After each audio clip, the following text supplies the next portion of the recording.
Les premiers rayons de soleil incitent le pêcheur de poissons à mettre le nez dehors. Rendez-vous est pris avec Gérard Trinquier pour une partie de pêche riche en beaux poissons. Voilà, pour cette pêche un petit peu particulière, donc dans un premier temps, je pêche dans un étang. Donc il n'y a pas beaucoup de fond, donc je pêche avec une ligne relativement légère. Là j'ai un flotteur d'1 gramme, donc c'est tout à fait léger. Mais par contre, avec une puissance suffisante pour pouvoir arrêter des carpes et des très gros poissons. Donc avec une ligne légère pour un étang avec 3 mètres de fond environ. Là on a un flotteur de 0,75 exactement, voilà, 0,75. Par contre, un flotteur très très particulier, le nylon est passé à l'intérieur du corps du flotteur. Voilà. Et ensuite, le corps du flotteur qui est gainé pour pas éclater, pour pas se couper, par une petite gaine en plastique. Et ensuite, on vient mettre la quille qui à son extrémité est peinte pour servir d'antenne. Ce qui fait qu'on ne solidarise pas le nylon avec le flotteur, avec un œillet qui risque de s'arracher avec des fortes pressions. Pour que le flotteur ne bouge pas en action de pêche, on introduit un silicone sans y passer le nylon. Le premier silicone est juste là, le nylon est dissocié de ce premier silicone pour arrêter le flotteur. Et ensuite, 2 silicones qui sont eux montés sur la ligne préalablement et qui viennent finir de solidariser le flotteur avec ce nylon. Donc on passe ça dans la quille, première chose, premier et second. Le second on le laisse, pour éviter les emmêlages, on le laisse juste à fleur du bout de la quille et l'autre on le met au milieu. Et voilà le flotteur. Donc une ligne très légère mais un nylon très puissant. Puisque là on utilise en l'occurrence un 14 centièmes. C'est quand même un nylon qui a une résistance de l'ordre de 2,2 kg. Mais en plus, contrairement à toutes les autres pêches au cou, je n'utilise pas de bas de ligne. C'est-à-dire que pour éviter les points de rupture, je mets directement l'hameçon sur le corps de ligne. Donc il n'y a pas de raccord, corps de ligne, bas de ligne. Donc, ce qui fait que je pêche en 14 centièmes direct. Autre particularité de cette ligne, justement l'hameçon.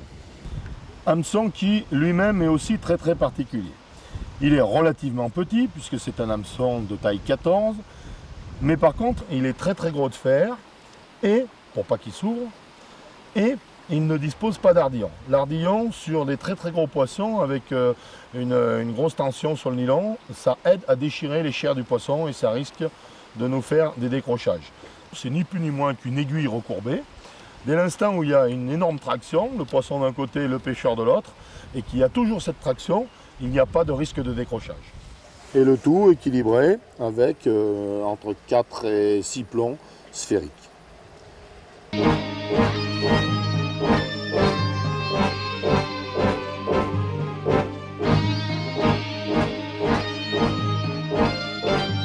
Hop là, décroché. Aïe aïe aïe.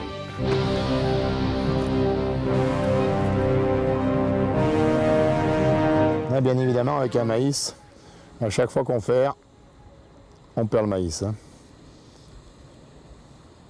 Alors, toujours avant de mettre la ligne en place, tirer un petit peu sur la ligne pour vérifier que l'élastique sorte bien et que la ligne n'ait pas fait un tour du sion. Parce que sur des gros poissons, eh c'est la casse assurée au ferrage. On remboîte, on soulève la ligne, on la pose et on lâche tout de suite. Alors contrairement au coup classique où on fait des petits relâchés de ce style, là on va exciter beaucoup plus la carpe en reprenant un mètre carrément et en relâchant d'un seul coup le grain de maïs. Puisque n'oublions pas que de temps en temps, il en tombe jeté par la fronde. Pour être le plus précis possible, on va fronder les grains de maïs avec la canne en action. C'est-à-dire que la ligne est déjà en place. Donc, avec la main droite qui tient la canne, on tient le godet et on avance la main gauche et on lâche. Voilà, comme ça on est très très précis. Et s'il y a une touche en même temps, on peut faire comme ça avec le genou. en voilà une. Oui. Oula. Alors, tout de suite, déboîter le plus vite possible. De toute façon, dans cette action-là, on tire droit sur le... Donc ça fait sortir l'élastique et on ne risque pas de casser. Comme ça permet de sortir le poisson tout de suite du coup. Parce qu'effectivement, un gros poisson qui combat sur le coup, ça risque de faire partir les autres. Oh là, oui. Pas énorme, mais... Oh, c'est une petite commune. Voilà, donc là maintenant, on risque plus rien. On risque pas de faire peur aux autres en la combattant ici. Voilà. Et tout de suite, hop là. Un poisson d'1 kilo à peu près.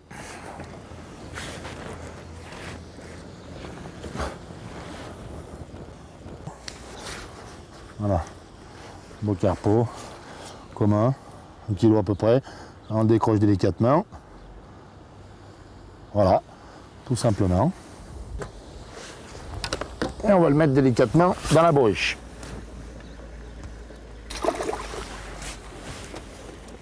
Voilà. Allez, au suivant de ces messieurs. Une autre chose aussi très importante, la façon dont je vais poser ma ligne dans l'eau. Là, exactement, c'est ça le terme. Je vais la poser, c'est-à-dire que, voilà, à l'aplomb et je la lâche tout de suite.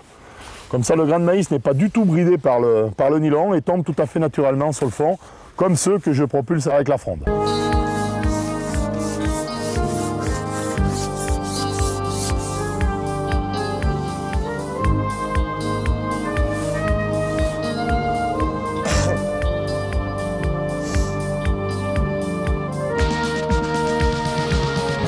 Quelques maïs. Hop, ah, une touche. Oh, raté, nom de chien. Ah, ouais, des fois on est surpris. On peut faire quand même, mais elle a été trop vite. Ça fait rien, elle va revenir. Hop là, le vent commence à nous embêter.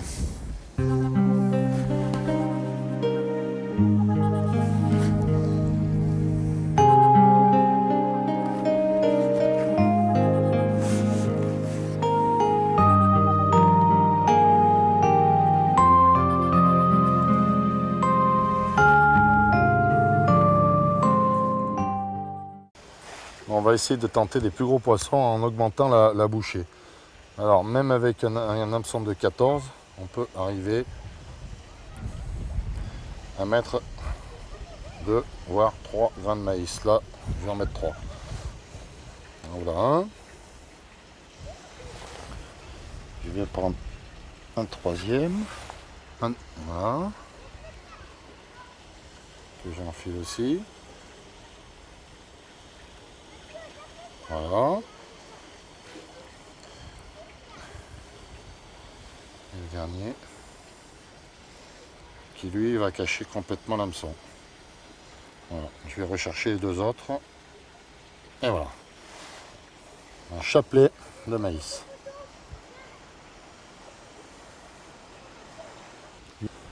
Beau gardon de 200 grammes. En rotangle de 200 grammes.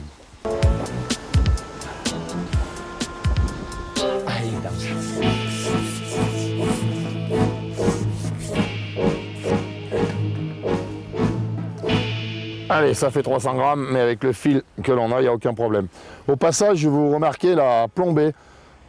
J'ai descendu volontairement la plombée, je l'ai groupée complètement, sans plomb de touche, sans rien, très près de l'hameçon, une dizaine de centimètres, parce que ça faisait quelques touches de rotangle que j'avais, pour que la ligne soit plus... Aïe, elle glisse. Pour que la ligne soit plus directe et moins souple et qu'elle arrive en bas pour intéresser les gros poissons sur le fond et que les gardons me laissent tranquille à la descente. Voilà, alors toujours pareil, à peine piqué, il suffit de faire ça et hop, c'est parti. Allez. Et voilà. Qu'est-ce que c'est que ça? Oh, c'est pas une carte ça.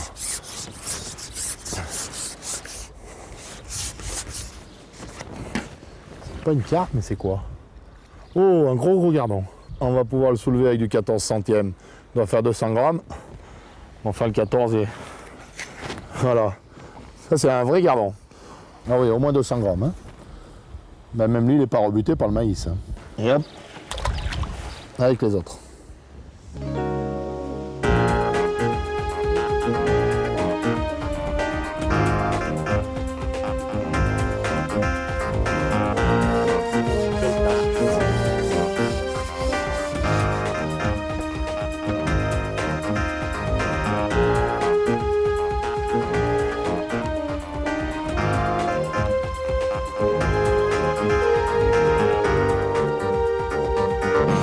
Il est évident que c'est impressionnant de soulever des poissons comme ça.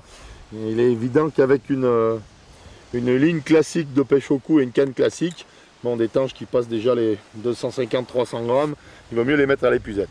Mais là, on est quand même en 14 centièmes et la canne le permet, donc on les soulève. Toujours pareil, on voit l'hameçon qui est piqué et qui, sans aucun... Voilà, hop, il se décroche tout seul parce qu'il n'y a pas d'ardillon. On va vite la remettre dans la bourriche pour qu'elle souffre pas trop.